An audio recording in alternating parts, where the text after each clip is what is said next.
గజం భూమి 26,000 రూపాయలతో 200 గజాల భూమి కేవలం 55 లక్షలు మాత్రమే. బెంగళూరు హైవేకి 2 నిమిషాల దూరంలో. నమస్తే, వెల్కమ్ టు సుమన్ టీవీ. నేను విష్ణు. ప్రస్తుతంతో పాటు AMFI registered mutual fund distributor Bonigala Salmon గారు ఉన్నారు. వారితో మాట్లాడదాం. సార్ నమస్తే. సార్ సాల్మన్ గారు. నమస్తే అండి విష్ణు గారు. రైట్ సాల్మన్ గారు, ఒక్కసారి మన ఎకానమీ గ్రోత్ స్టోరీ చూస్తే గత 20 సంవత్సరాలలో ఎక్కడి నుంచి ఎక్కడికి వచ్చామో ఒకసారి చూద్దాము. 2003లో మనం 12th పొజిషన్లో ఉన్నాం ఎకానమీ పరంగా, అంటే లార్జెస్ట్ ఎకానమీ పరంగా వరల్డ్ వైడ్గా కంపేర్ చేసుకుంటే. 2013లో మనం 10th లార్జెస్ట్ ఎకానమీగా ఉన్నాం. అండ్ 2024లో ఇప్పుడు 5th లార్జెస్ట్ ఎకానమీగా ఉన్నాం. అండ్ 2029కి మనం 3rd లార్జెస్ట్ ఎకానమీ కాబోతున్నాం. అంటే అప్పుడు మనకంటే ముందు అమెరికా, చైనా ఉంటారు. సో మనం 3వ ప్లేస్లో ఉంటున్నాం. అంటే గడిచిన 20 సంవత్సరాలలో మన భారతదేశ ఆర్థికాభివృద్ధి అనేది చాలా ఎక్కువగా, చాలా పెద్ద మొత్తంలో పెరిగింది. కాబట్టి సో ఎకానమీ గ్రోత్ స్టోరీ అనేది ఎప్పటికప్పుడు మనం గమనిస్తూ ఉన్నాం. కాబట్టి ఎస్పెషల్లీ 2029 విషయానికి వస్తే ఎకానమీ గ్రోత్ స్టోరీ ఎక్కువ ఉండబోతుంది. కాబట్టి మరి ఈ టైంలో ప్రతి ఒక్కరూ కూడా ఈ ఎకానమీ గ్రోత్ స్టోరీలో ఏ విధంగా పార్టిసిపేట్ చేయాలి అంటారు, దానికి ఎటువంటి కార్యాచరణ రూపొందించుకోవాలి అంటారు? అసలు విష్ణు గారు మంచి క్వశ్చన్ అడిగారు. ఇక్కడ మన ప్రధాన ఉద్దేశం మన సుమన్ టీవీ ద్వారా సామాన్యమైన ప్రజలు, పేద ప్రజలు, మిడిల్ క్లాస్ వాళ్ళు లబ్ధి పొందాలన్నది మన ప్రధాన ఉద్దేశం. మీరు చెప్పారు 2003లో జీడిపి, గ్రాస్ డొమెస్టిక్ ప్రొడక్ట్, అంటే భారతదేశంలో యొక్క మన అందరి యొక్క శాలరీస్, తలసరి ఆదాయాలు, శాలరీస్, తర్వాత సంపాదించుకున్న సొమ్ము, అంటే వివిధ రకాల బిజినెస్ ద్వారా, తర్వాత ప్రోడక్ట్, అంటే ఫైనల్ ప్రోడక్ట్ యొక్క విలువ అన్ని లెక్కిస్తూ వచ్చేది జీడిపి. ఇది 2003లో మనం 12th ప్రపంచంలో. ఓకేనా విష్ణు గారు? తర్వాత 2013కి వచ్చేవరకు 10th వచ్చాం. ఈరోజు మనం 5th largest economy in the world, fastest developing country మన దేశం. మన ముందు కేవలం అమెరికా, చైనా, జర్మనీ, జపాన్, ఈ 4 మాత్రం ఉన్నాయి. మన 5th. మీరు అన్నారు 2029కి 3rd, అంటే మన ముందు కేవలం అమెరికా, చైనా మాత్రమే ఉంటుంది. అయితే నాకు ఇక్కడ నేను చూశాను విష్ణు గారు, నాకు ఇప్పుడు 52 ఏజ్. గత 30 ఏళ్లలో 40 ఏళ్ళలో నేను చూశాను, ఒకప్పుడు మన దేశంలో ఫోన్ అంటే కేవలం బిఎస్ఎన్ఎల్. గమనించారు? మనకి ఇన్కమింగ్ కాల్ వస్తే కూడా మనకి ఛార్జ్ పడేది.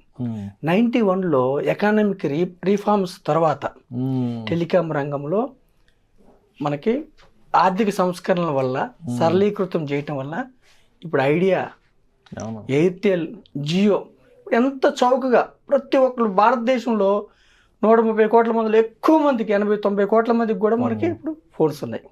అప్పట్లో పివి నరసింహారావు గారు, మన్మోహన్ సింగ్ గారు, వారు తీసుకొచ్చిన ఆర్థిక విప్లవం ఇదంతా కూడా ఆర్థిక సంస్కరణల వల్ల మన దేశం టెలికాంలో.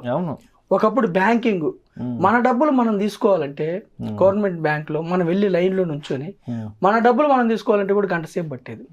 ఆర్థిక సంస్కరణ వల్ల, ప్రైవేట్ బ్యాంక్స్కి ఇవ్వటం వల్ల బ్యాంకింగ్లో విప్లవం వచ్చింది. ఓకేనా విష్ణు గారు? తర్వాత శాటిలైట్ ఛానల్స్, ఒకప్పుడు దూరదర్శన్ మాత్రం ఉండేది. ప్రైవేట్ 100,000 శాటిలైట్ ఛానల్స్ అన్ని. అంటే దీనివల్ల ఏమైంది?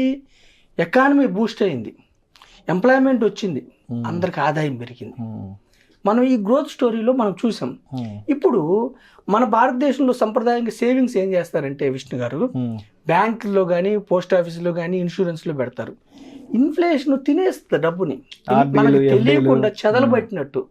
అసలు నేను ఏం చేయను, ఇన్వెస్ట్మెంట్, సేవింగ్స్ బీరువాలోనే దాచుకున్నాను డబ్బు. ప్రతి సంవత్సరం 7% తగ్గిపోతూ ఉంది. ఓకేనా విష్ణు గారు? ఈరోజు 30,000, 20 సంవత్సరాల తర్వాత 5% ఇన్ఫ్లేషన్ వేసుకున్నా కానీ 80,000కి సమానం. ఈ రోజున్న ₹1,00,000, ఈ రోజున్న ₹1,00,000 20 సంవత్సరాల తర్వాత 20,000, 30,000కి సమానం. ఇన్ఫ్లేషన్ తినేస్తుంది. కాబట్టి మనం ఏం చేయాలి? ఇన్ఫ్లేషన్ బీట్ చేసే దగ్గర ఇన్వెస్ట్ చేయాలి. అవి ఎక్కడ? ఈక్విటీస్. ఇప్పుడు మనం చూసాము, మన 20 ఏళ్లలో మన భారతదేశం ఆర్థికంగా 5th లార్జెస్ట్ ఎకానమీ. సెన్సెక్స్ గత 40 ఏళ్లలో, 45 ఏళ్లలో 100 పాయింట్లు వచ్చి 83,000. 15% గ్రోత్తో మన యొక్క పారిశ్రామిక ఇండెక్స్ పరిగెడుతుంది. నేనేం చెప్తున్నానంటే ప్రజల్ని, సామాన్యమైన ప్రజల్ని, చదువు లేకపోయినా, మంచి ఉద్యోగం లేకపోయినా మీరు నిరాశ చెందకుండా ఎకానమిక్ గ్రోత్ స్టోరీలో పార్టిసిపేట్ అవ్వండి. ఎకానమిక్ గ్రోత్ స్టోరీలో ఎలా పార్టిసిపేట్ అవ్వాలి?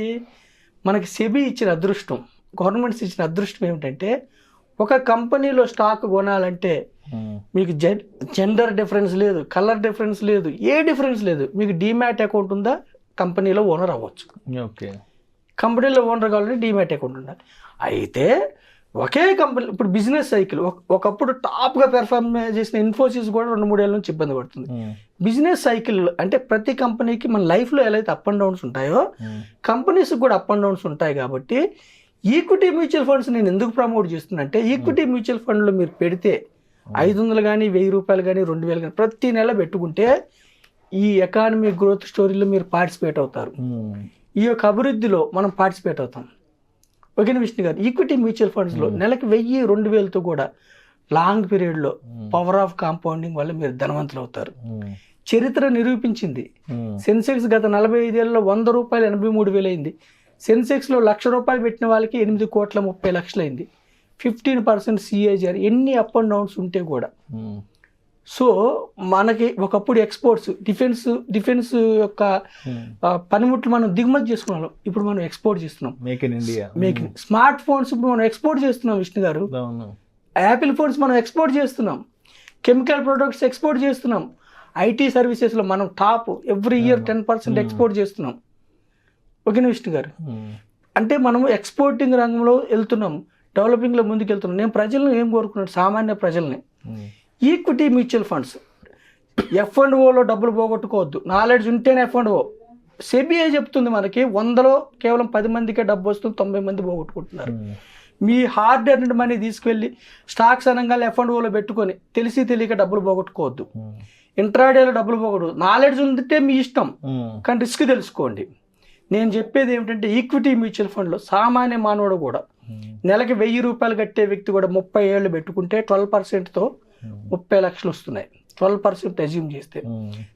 ఉదాహరణ ఏంటి మీకు అంటే, సెన్సెక్స్ స్టోరీ, పారిశ్రామిక ఇండెక్స్ స్టోరీ, సెన్సెక్స్. పెద్ద టాప్ మోస్ట్ కంపెనీల ఓనర్షిప్, లార్జ్ క్యాప్ ఫండ్స్ అంటే ఓనర్షిప్. నేనేమంటున్నానంటే, ఈ ఎకానమీ స్టోరీ మనం చూసాం. 2003లో 12th పొజిషన్ నుంచి 2023కి వచ్చేవరకు 5th లార్జెస్ట్ ఎకానమీకి వచ్చాం. ఈ ఎకానమీలో మీరు పార్టిసిపేట్ కండి, మీరు ఎంటర్ అవ్వండి అంతే. భారతదేశ అభివృద్ధిలో మీరు ఎంటర్ అవ్వండి. ఏ రాజకీయ పార్టీలు ఉన్నా ఎవరున్నా కానీ మన దేశంలో బిగ్గెస్ట్ అడ్వాంటేజ్ అంటే యూత్. 30 years యావరేజ్ ఏజ్ ఉన్న వాళ్ళు చాలా ఎక్కువ 65-70% ఉంది. చైనాకి డిసడ్వాంటేజ్ ఏంటంటే అందరు పెద్దవాళ్ళు, అందుకే రిటైర్మెంట్ ఏజ్ కూడా 63 ఏళ్ళకి పెంచారు. అక్కడ యూత్ లేరు, మనకి యూత్ ఉన్నారు. అంటే లేబర్ కాస్ట్, ఎంప్లాయ్మెంట్ కానీ తక్కువ జీతాలకి తక్కువకి మనకి లేబర్ దొరుకుతున్నారు. ఎక్కడ? పారిశ్రమల్లో. కన్సంప్షన్ ఎక్కువ, కాబట్టి మన దేశం ఆర్థికంగా ముందుకెళ్తుంది. ఈ యొక్క జియో పొలిటికల్ అడ్వాంటేజ్ని మీరు తీసుకొని మీరు ఈక్విటీ మ్యూచువల్ ఫండ్లో మీరు ఎంటర్ అయితే దీర్ఘకాలంలో మీ పేదరికాన్ని జయించవచ్చు. మనం సాంప్రదాయబద్ధమైన బ్యాంకింగ్, ఇన్సూరెన్స్, FDలోనే మీరు పెట్టుకుంటే ఇన్ఫ్లేషన్ మన డబ్బును తినేస్తుంది. కాబట్టి ఈక్విటీ అనేది అసెట్ క్రియేటర్ అని మనకి ప్రూవ్ చేయబడింది. కాబట్టి 15% రిటర్న్ వచ్చిన సెన్సెక్స్లో మీరు ఇన్వెస్ట్ చేస్తే సామాన్య మానవులు కూడా మన ఎకానమిక్ గ్రోత్ స్టోరీలో పార్టిసిపేట్ అయ్యి ధనవంతులు అవుతారు. పదే రిక్వెస్ట్ చేస్తున్నారు. Right, thank you sir. Thank you so much Salmon గారు. ఇప్పుడున్న ఎకానమిక్ గ్రోత్ స్టోరీలో ప్రతి ఒక్కరూ పార్టిసిపేట్ చేయాలి అంటే ఎటువంటి కార్యాచరణతో సిద్ధంగా ఉండాలి అనే దాని గురించి చాలా చక్కగా మన ప్రేక్షకులు తెలియజేశారు. Thank you so much sir. Thank you Vishnu గారు, and thank you Suman TV.